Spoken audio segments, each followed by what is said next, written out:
Nos enlazamos con el doctor Humberto Castillo, él es psiquiatra, director general del Instituto Nacional de Salud Mental. La OPS, la Organización Panamericana de la Salud, obviamente adscrita a la Organización Mundial de la Salud, afirma que la pandemia de COVID-19 causó una inédita crisis de salud mental. Me imagino que seguirá causando, porque la pandemia finalmente sigue en toda su magnitud, desgraciadamente. También otros efectos como el alza de la violencia doméstica. Doctor Castillo, muy buenas tardes, gracias por atendernos. Buenas tardes, Cristian y Fátima. Buenas tardes, doctor. Gracias, doctor. Doctor, cuéntenos un poquito, ya, digamos, hay manera de cuantificar, ¿ha aumentado las crisis, digamos, los problemas de salud mental debido a esta pandemia por encima de los números que existían antes de la pandemia, doctor? Cristian, mira, de lo que se trata es que, digamos, esta crisis generalizada en la que ha cambiado radicalmente la vida, de las personas, es una situación en la que nos lleva a los seres humanos a adaptarnos a una nueva situación. Y en eso las emociones son claves para poder adaptarse. O sea, la emoción es la que nos influye para ir adaptándose. Por lo tanto, todas las personas hemos tenido alguna experiencia emocional. Y de estas experiencias emocionales, muchas de ellas han sido y son dolorosas, en el sentido de que esta crisis ha llevado a pérdidas del trabajo, pérdidas de cosas que uno tenía en su propia vida cotidiana, y entonces por lo tanto sí hay sufrimiento, hay estrés, pero no todo sufrimiento y todo estrés significa una dolencia mental o una enfermedad mental o un síntoma mental, ¿no? Las emociones nos permiten entonces adaptarnos, pero en ocasiones esta experiencia ya logra producir un quiebre de la estructura emocional y ahí ya estamos en una situación como difícil, que uno requiere ayuda y apoyo para poder recuperarse. Correcto. Entonces, ante esta situación hemos experimentado de las dos cosas, digamos. Por ejemplo, sí, problemas, pero también las personas han aprendido muchas formas de cuidar su salud mental. Tenemos, por ejemplo, que muchas personas han aprendido técnicas de relajación, de meditación, personas han aprendido a controlar el aburrimiento, a controlar la ira, a mejorar un poco sus formas de relacionamiento. Sin embargo, hay otras personas que sí, digamos, dada la magnitud de las pérdidas que han tenido, ¿no? Han exacerbado sus problemas de salud mental. Entonces sí, estamos en una situación en la que hay una mayor demanda de atención, pero también al mismo tiempo hay una mayor posibilidad de las personas de cuidar su propia salud mental. Claro, doctor Castillo. Ahora, ¿es predecible conocer, digamos, qué personas o en qué espacios geográficos se pueden ubicar o cuáles son las circunstancias que pueden hacer que haya una afectación mayor de la salud mental, entendiendo que hay seres humanos que la pasan muy, muy difícil, pero aún así salen adelante, mientras que hay otros que se estancan dentro del drama que viven también?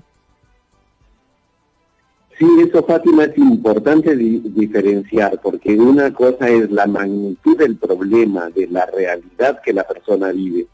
Por ejemplo, ¿no es cierto?, para personas perder trabajo, perder a un familiar del cual dependen, perder a una persona que es su compañía, con la quien comparten su vida cotidiana, es una experiencia dolorosa en sí, ¿no? Y es una situación a la que tienen que adaptarse.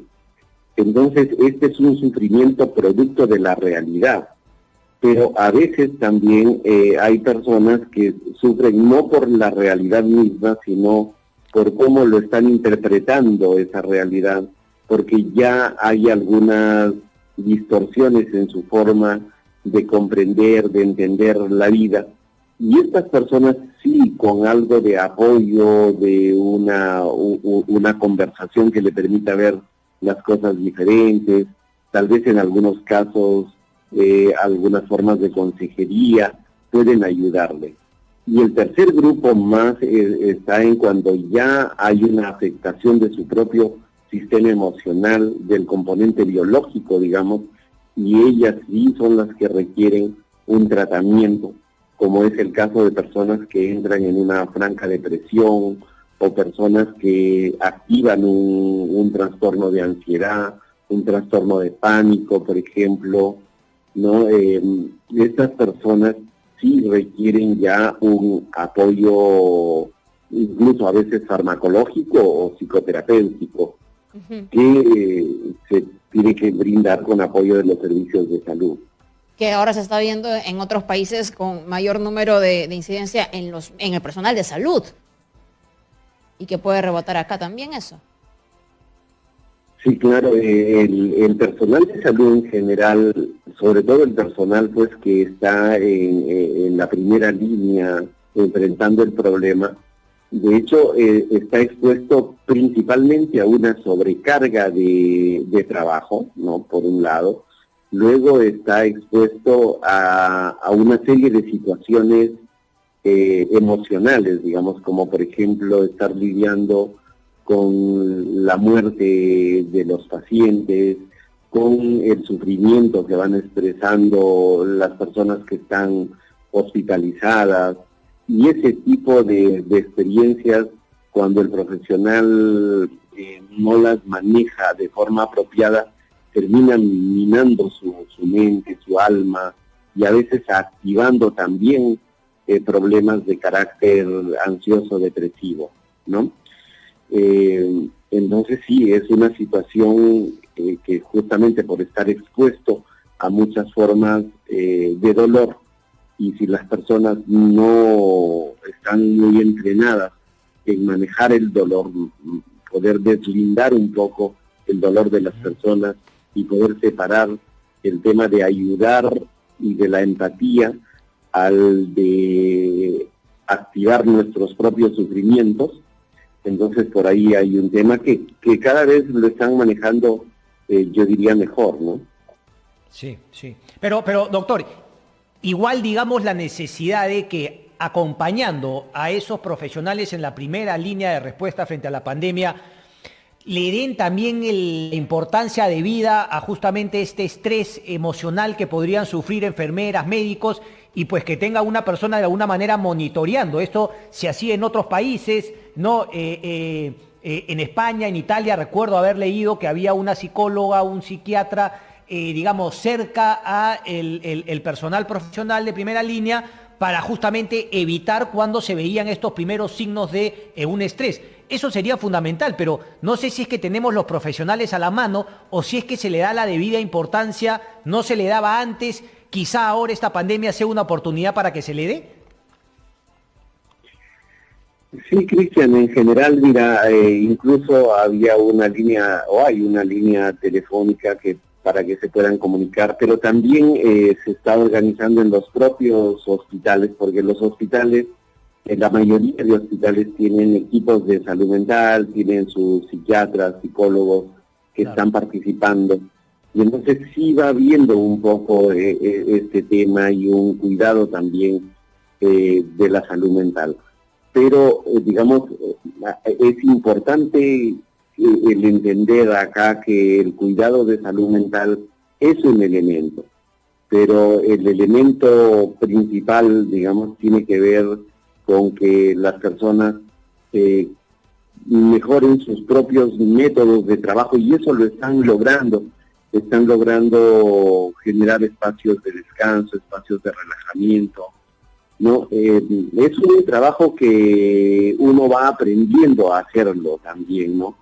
De pronto nos ha sorprendido a todos, pero creo que todas las personas estamos aprendiendo a manejar nuestras emociones en esta situación de crisis y adaptándonos a los nuevos desafíos. Okay. Creo que es importante también que los ciudadanos cada vez vayamos teniendo un mejor control de nuestra emoción para poder esquivar mejor este virus y no, digamos, estar tan replegados, tan asustados, ¿no?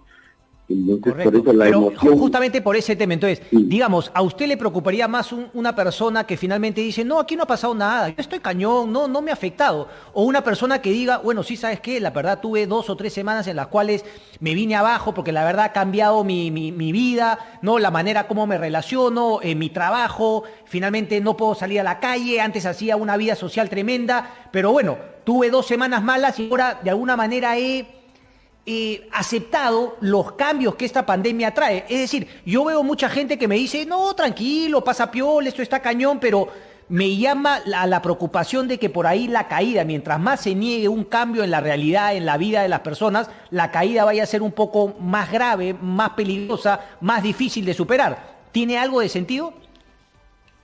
Sí, de hecho, Cristian, o sea, la negación de las emociones es lo peor que nos puede pasar, porque la emoción es un reflejo de lo que está pasando y uno tiene que darse cuenta de la emoción y aceptarlo, aceptar que uno tiene temor, que uno tiene miedo, porque el miedo nos va a instruir para cuidarnos y para protegernos. O sea, cuando las emociones fluyen bien, las emociones nos van instruyendo, nos van dando información, porque si tenemos miedo es porque hay un riesgo. Y el miedo, el temor nos lleva a protegernos, y si nosotros nos protegemos, reducimos ese riesgo. Entonces, negar es una mala cosa. Lo que pasa es que en nuestra sociedad tenemos una mala cultura sobre las emociones. Tratamos de negarlas. No, hay que negarlas, hay que esconderlas. Sí. Así es. Sí, doctor Castillo. Eso es lo que está mal. Muchas gracias por la atención. Buen punto. Bueno, Gracias, a reconocer aquello que se puede mejorar y ojalá que no se deje para el último la atención de la salud mental de los profesionales y el resto de la población, Cristian. Vámonos ahora.